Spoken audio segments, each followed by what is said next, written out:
తల్లులు, దండం పెట్టి చెప్తున్నా, మీ పిల్లల వినాశనానికి మీరు కారణం అవ్వకండి.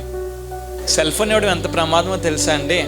చిన్నప్పుడు నేను భోజనం చేయకపోయినా, ఇదిగో ఇక్కడ నా వయసు వాళ్ళు ఉన్నారు కదా, వాళ్ళు భోజనం చేయకపోయినా మీ అమ్మగారు ఏం చేసేవారు?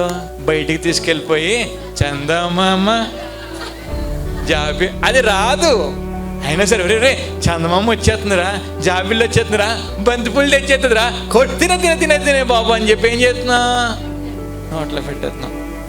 మన అమ్మలు అలా చేశారు కాబట్టి మనం ఎలాగున్నాం.